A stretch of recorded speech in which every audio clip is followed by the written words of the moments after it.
It's a massive week for markets. Of course, there's going to be a focus on the US with the jobs report on Thursday and then the Nvidia earnings on Wednesday. But Wednesday also sees inflation out of the UK in a week that sees retail sales and CPI in the lead up to the budget later on in the month. There's likely to be fireworks up ahead for the likes of the pound and the FTSE 100.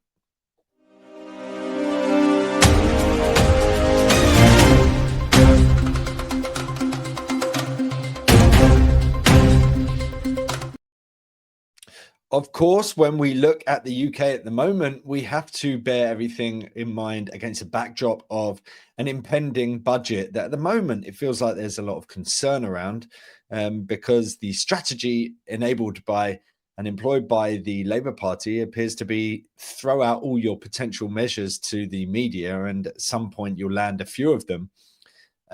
So everyone just appears to be hunkering down because they hear something that's going to impact them, and they presume that's going to happen. In actual fact, we won't see all of those measures announced because it will just be a handful of them. And so hopefully people are pleasantly surprised, but maybe not.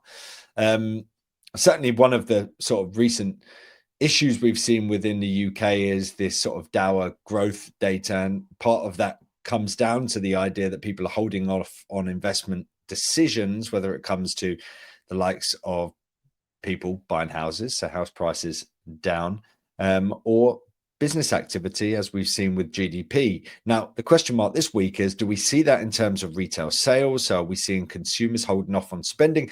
And do we see inflation lagging as well and starting to come down in a meaningful manner, in part because people don't necessarily have the confidence to keep spending more and spending more? Well, in terms of both headline and core inflation, there is an expectation that we see a decline. Both headline down to 3.7 and core down to 3.4 are expected to drop. But as ever, we're looking at the month-on-month metrics this time around. 0.5 expected, so a pretty chunky headline number. The core figure at 0.2, so that's pretty much where we want to be. Then looking at Friday's numbers, GfK consumer confidence expected to decline further. Retail sales expected to come in at 0.1. So very little growth in terms of October sales. And then the year-on-year figure up to 1.6. Remember, those monthly metrics generally very volatile in nature. And then we also see on Friday a raft of PMI numbers across the globe with an expectation that we see manufacturing weaken a little bit further. Same kind of story in terms of the services sector. So does that provide the basis for the Bank of England to cut interest rates going forward? Well, this is currently the backdrop in terms of market expectations for rates. You can see markets now pricing in a 75% chance that we see a rate cut by year end. That, of course, is a significant shift, and part of it comes around the weaker data, whether it comes to jobs or unemployment and GDP, or whether it comes down to inflation, or potentially the budget and the need for the Bank of England to counterbalance some of the fiscal tightening that lays ahead. In terms of the UK inflation rate, as we can see here, CPI 3.8, core 3.5. We haven't necessarily seen a huge upward trajectory, but there has been an upward trajectory nonetheless. And in part, that came off the back of the April reading, which saw both headline and core above 1% for that month alone. Now, since then, we've seen 5 months of relatively calm inflation metrics on a monthly basis. And that's why when you look at the 5-month annualized at the bottom, the headline CPI is currently tracking on a pace to be around the 2% target. That, of course, emboldens those calling for a rate cut from the Bank of England by year end. And that could be the case. But do we see this figure break the norms that we have been seeing over recent months? Because we are expecting to see a 0.5 figure. In actual fact, that could be a relatively high bar. And so we see underperformance, which would embolden those calling for rate cuts. So certainly something to keep an eye out on for the time being. But yes, if you look at the big picture, the UK inflation numbers are certainly concerning. But really, much of it comes down to that April reading. And as you can see back the previous October, we saw pretty hefty numbers that time around. And so that's why you're expecting to see a strong month-on-month figure. But the base effects come into play, driving down that annual reading.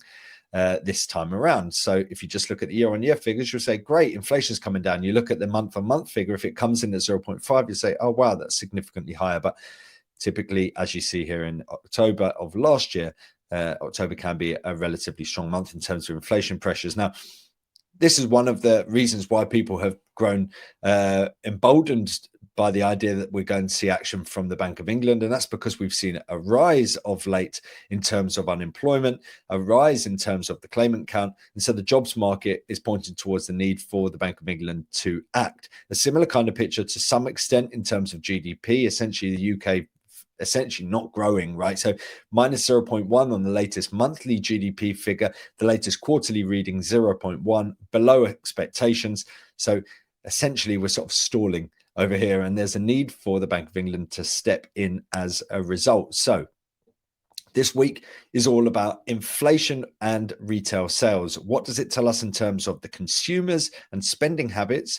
What does it tell us in terms of inflation pressures? Of course, the inflation part of the story is the thing that really holds back the Bank of England, because rates are elevated. They have the space to be able to cut significantly from here on in. The question mark really is, does inflation allow them to do so? And if we do see the monthly metric coming in below that 0.5 figure, and we see inflation on the year-on-year basis coming below market expectations and decline even faster than markets expect, it provides the basis for a potential increased expectation for the December meeting, but also more so looking into the beginning of next year. And of course, that provides the possibility of weakness for the pound. Now, what we have seen of late is the likes of euro sterling actually pulling back quite significantly. Of course, this is a trade that we've been following for quite a while now.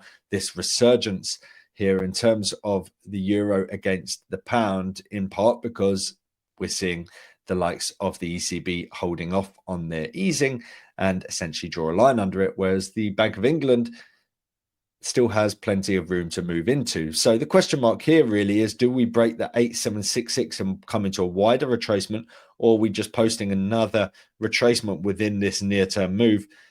Well, you'll find out pretty soon enough. You've got trendline support and the 879 support, which is a 76.4 fib, points towards the bulls potentially coming back into play. Of course, there's certainly some hesitancy coming into play this week ahead of the inflation data and the retail sales numbers. But keep an eye out for this. If we break below the 876 figure, then it points towards a possibility of a wider pullback. But until that happens, the bulls do remain in charge for this pair. And then looking at the FTSE 100, I've got the 50-day SMA around here. So that points towards a possibility of a wider pullback. Of course, we've sort of run away from price action. Or not from price action, sort of away from the average here. And so that sort of mean reversion move is coming into play now. Do we just follow that near-term trend here? Well, there's question marks here, because essentially if you're looking here on a sort of horizontal perspective, we've broken through your first swing low really. The next swing low is 95.71. If we do break through that, then really it does point towards that wider trend coming back into play. I mean, it's the same trend, but essentially it's just different time frames. So time frame analysis really playing out here. And so you've got the possibility of this wider pullback coming into play here. Look out for Fibonacci support. So if you're looking at the deep retracements, it would be around here. So, you know, I am bullish from a wider perspective, but aware of the idea that we could pull into a deeper retracement between those fib zones, trendline support, SMA support. So possibly a move into that. But even if we do see that drop lower, you know, I see that as between 9,400, 9,500. That's the kind of area that we could see the bulls coming back into play. But that's if we break lower from here. It's a big if. It's going to be a massive week. It's not just a UK inflation story. There's also, of course, Nvidia on Wednesday. There's the jobs report on Thursday. So I'm expecting to see significant volatility ahead. And if it does spark a pullback in terms of this market, then I think that looks like a really interesting area around the 9,400 and 9,500. Either way, if we don't, and we just remain above this swing low and start to provide a basing pattern, or if we do pull into that retracement, I think as long as we remain above the 92.75 level, that the FTSE 100 still looks to be in relatively good shape. That's it for today. Make sure to like and subscribe for more content like this. My name is Josh Mahony, Chief Market Analyst at Scope Markets. Have a great day and good luck trading.